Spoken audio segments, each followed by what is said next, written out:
सभी विद्यार्थियों का एक बार फिर हमारे YouTube channel MD Ali sir में एक बार फिर स्वागत है।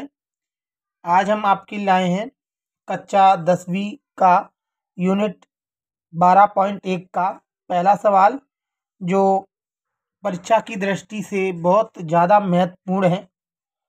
देखिए, सवाल को सबसे पहले हम हल लिखते हैं यहाँ पर और एक बार सवाल को पढ़ लेते हैं। दो घनों जिनमें से प्रत्येक का आयतन 64 सेंटीमीटर क्यूब है। देखिए, दो घन दिए हैं जिनमें प्रत्येक का जो आयतन दिया है हमारे पास 64 सेंटीमीटर है। के संलग्न फलकों को मिलाकर, अब ये दोनों घनों को मिलाया जाता है, एक ठोस बनाया जाता है। इससे प्राप्त घनाभ का पृष्ठीय क्षेत्रफल ज्ञात करके हमें बताना है।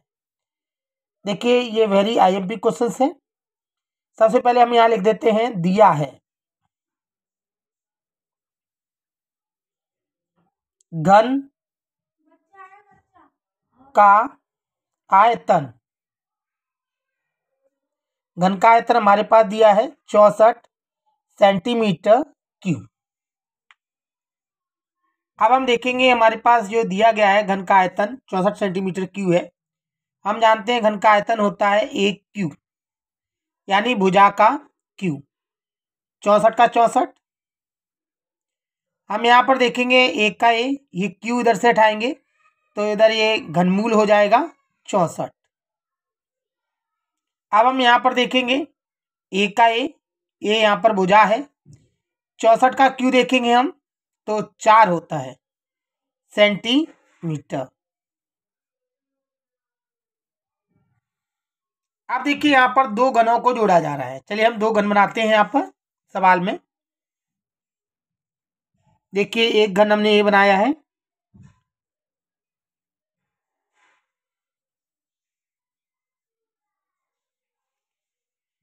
इसकी जो भुजा निकली है एक घन की, इसकी ये यहाँ से यहाँ तक की जो भुजा है वो 4 सेंटीमीटर है। हम यहाँ पे लिख सकते हैं 4 सेंटीमीटर। सवाल में कहा जा रहा है कि एक और घन को इसी लंबाई के को जोड़ना है, क्योंकि ये समान लंबाई के जो दो घन हैं उनको जोड़ते हैं। चलिए इसको जोड़ते हैं हम। तो देखिए, एक और घन जोड़ दिया हमने।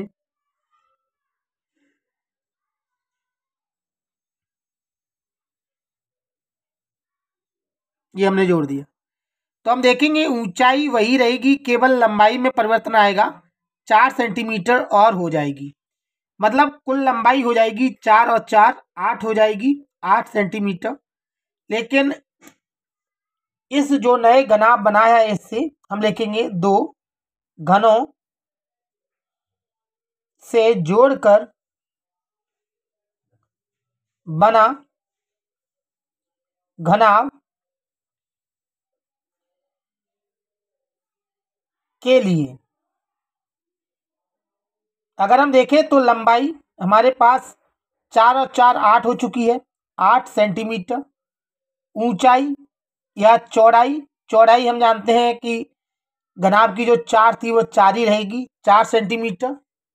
और अगर हम कहें कि ऊंचाई, तो ऊंचाई भी वही रहेगी h, 4 सेंटीमीटर, क्योंकि घनाभ की लंबाई चौड़ाई ऊंचाई सेम होती है, यानी बराबर होती है। तो हम देखेंगे केवल लंबाई है, जो दो घन जुड़ेंगे तो 4 4 8 हो जाएगी, बाकी सेम रहेगा।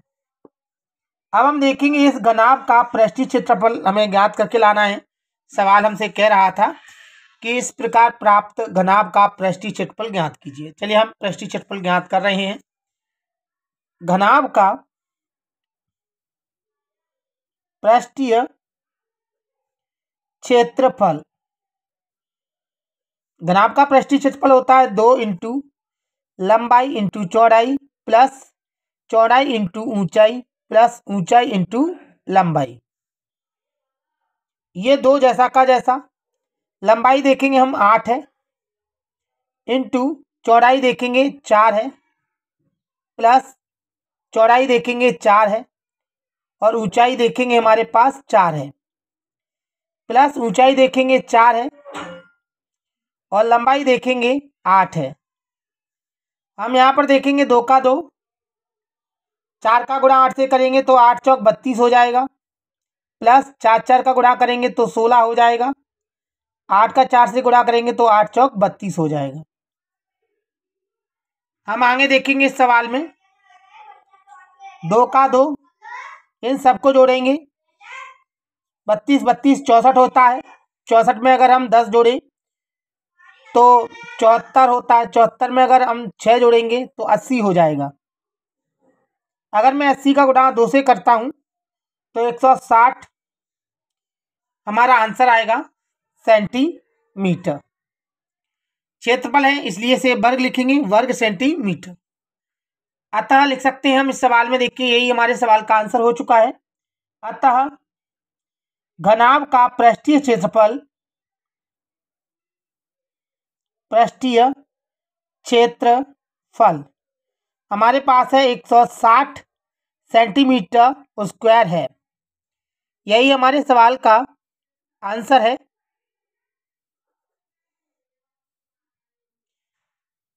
देखिए अगर आपको ये सवाल अच्छी तरह समझ में आया है तो आप हमारे वीडियो को लाइक करें और शेयर करें।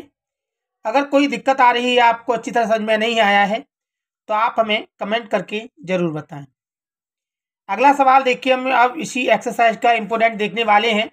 सवाल नंबर जो है उदाहरण का 6वां है, 12.2 का सवाल है ये, जो परीक्षा की दृष्टि से महत्वपूर्ण सवाल है।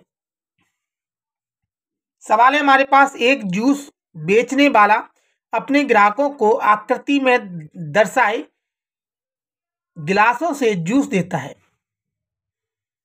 बेलनाकार गिलास का आंतरिक व्यास 5 सेंटीमीटर था, परंतु गिलास के निचले आधार के एक उभरा हुआ अर्धगोला था, जिससे गिलास की धारता कम हो जाती थी।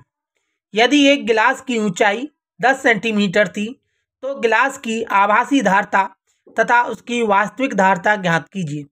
यहाँ पर पाई का मान दिया है 3.14 लीजिए। देखिए सवाल अगर पेपर में आता है तो इसमें देखिए चित्र बनकर आएगा। अब हम इस सवाल में हमें वास्तविक और आभासी, आभासी माने जो आभास होता है, और वास्तविक माने जो हकीकत में उसकी जो धारता, धारता माने आयतन होता है, आयतन हमें ज्ञात करके दिखाना है। चलिए हम ज्ञात करते हैं। सबसे पहले हम देख लेते हैं कि लिखा हुआ है, एक जूस बेचने वाले पर अपने ग्राहक को आकृति, आकृति ये दी गई है सामने, दर्शाए गए गिलासों में जूस देता था। बेलनाकार गिलास की आंतरिक व्यास, देखिए यहाँ पे आंतरिक व्यास हमारे पास 5 सेंटीमीटर दिया है। सबसे पहले हम हल डाल देते हैं। यहाँ पर हम लिखेंगे दिया है गिलास का व्यास,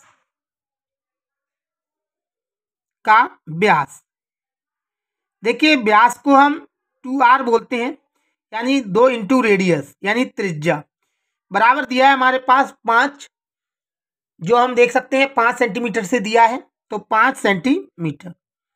r बराबर 5, ये 2 इंटू में इसलिए बटे में चला जाएगा, यानी डिवाइड में 5/2 सेंटीमीटर। अब हम इस सवाल में आगे देखेंगे कि देखिए सवाल में अगर हम देखें तो आगे ये दिया गया है, अगर पूरा सवाल पढ़ेंगे तो धारता कम हो जाती है यदि एक गिलास की ऊंचाई, ऊंचाई भी दी गई है इसकी, तो ऊंचाई h, ऊंचाई इस गिलास की जो ऊंचाई दी गई है वो हमारे पास h है, जो है हमारे पास 10 सेंटीमीटर। चलिए देखिए अब हम इस सवाल को हल करते हैं। सबसे पहले हम इसमें आभासी जो धारता है उसे ज्ञात करेंगे। हम लिखेंगे यहाँ पे आभासी, आभासी धारता, धारता का महत्व माना ये होता है कि धारता बराबर होती है आयतन। तो हम देखेंगे आभासी आयतन, यानी यहाँ देखिए जो ये गिलास है वो एक बेलन के आकार है, तो हम यहाँ लिखेंगे बेलन का आयतन। बेलन का आयतन होता है पाई r स्क्वायर h। चलिए हम देखते हैं पाई r स्क्वायर h है, तो हम इसको हल करते हैं। पाई का मान हम देखेंगे, हमारे पास ऊपर दिया गया 3.14 इंटू r, r का मान देखेंगे 5/2, हम यहाँ पे 2 बार लिखेंगे क्योंकि वर्ग लगा हुआ है, या वर्ग भी लगा सकते हैं। h का मान देखेंगे हम 10 है हमारे पास। अब इसको देखिए हम हल करेंगे। देखिए अब हम इसको हल करते हैं, तो हल करते हैं यहाँ पर देखिए, अगर हम इसका दोनों का मल्टीप्लाई करेंगे या हम काट भी सकते हैं। जिस तरह से अगर 2 को इससे काटे तो 2 एक कम 2 पॉइंट, एक बचा इसमें लिया, 2 पंजे 10, एक बचा, 2 सत्ते 14। इस 2 से इसको काट सकते हैं हम 5 बार में। हमारा आता है 1.57 इंटू 5 5 5। हम देख सकते हैं हमारे पास सवाल में 157 यानी 1.57 इंटू इन तीनों का मल्टीप्लाई करेंगे तो 125। अब हम इन दोनों का मल्टीप्लाई करेंगे। इन दोनों का अगर हम मल्टीप्लाई करते हैं तो हमारा आता है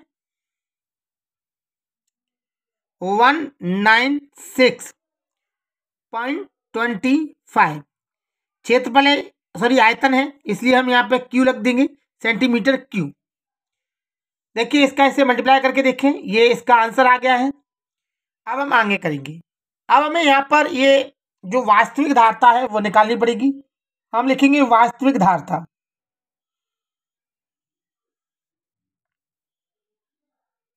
धारता यानी वास्तविक आयतन। देखिए गिलास का अगर हम वास्तविक आयतन कहें तो आप देख सकते हैं कि ये जो बेलन है, ये बेलन के आयतन में से देखिए इतना इसने ठोक दिया है ऊपर की ओर, यानी अर्ध गोला जो है ये खाली रहेगा, यानी ये हमें इसमें से निकालना पड़ेगा। तो चलिए हम देखिए यहाँ पर निकालते हैं। हम यहाँ पर लिखेंगे आभासी धारिता, धारिता माइनस अर्धगोला, जो अर्धगोला ठोका गया है, अर्धगोले का आयतन, का आयतन। हम यहाँ देखेंगे आभासी धारिता हमारे पास दी गई है ऊपर 196.25 माइनस अर्धगोले का आयतन 2/3 पाई आर क्यू होता है। हम आगे देखेंगे 196.25 माइनस 2/3, पाई का मान 3.14, आर का मान देखेंगे हम तो 5/2 इंटू 5/2 इंटू 5/2। इसे 3 बार इसलिए लिखा गया क्योंकि ऊपर 3 की घात दी गई है।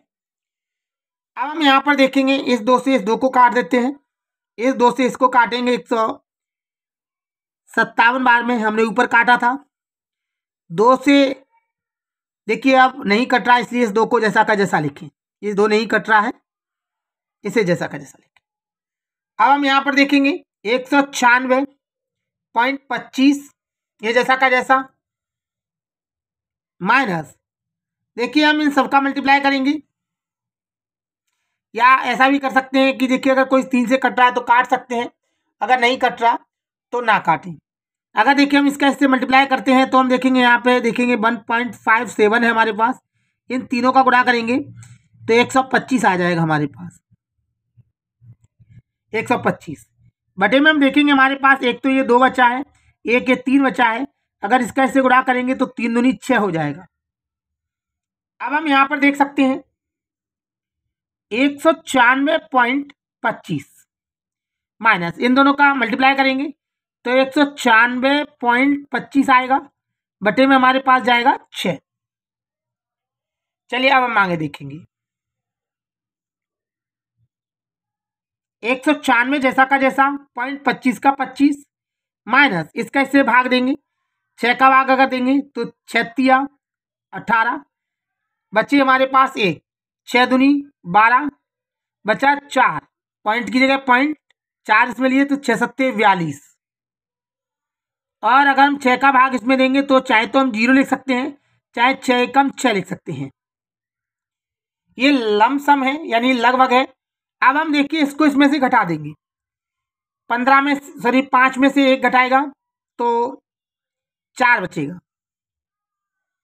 और अगर हम देखिए 2 में से 7 नहीं घट रहा है, 1 इससे लेंगे तो 12 में 7 गए तो 5 बचेंगे। और ये 5 में से 2 गए तो 3 बचा, और ये 9 में से अगर हम 3 घटाएंगे तो 6 बचेगा, और ये एक जैसा का जैसा। देखिए ये भी आयतन है, इसलिए सेंटीमीटर क्यूब। यही हमारे सवाल का देखिए आंसर है। अगर आपको ये सवाल अच्छी तरह समझ में आए हैं तो आप हमारे वीडियो को लाइक करें और शेयर करें। अगर आपको कोई दिक्कत आ रही है, अगर डाउट है, तो आप हमें कमेंट करके ज़रूर बताएं। अगर आप हमारे यूट्यूब चैनल पर नए हैं तो हमारे यूट्यूब चैनल को सब्सक्राइब करें और शेयर करें और वीडियो को लाइक करें। अगर कोई दिक्कत आ रही है, कोई दिक्कत है या कोई डाउट्स है तो आप हमें कमेंट करके ज़रूर बताएं। हम कोशिश करेंगे आपको और भी अच्छा समझा सकें। हमारा वीडियो देखने के लिए आपका बहुत बहुत धन्यवाद। थैंक्स।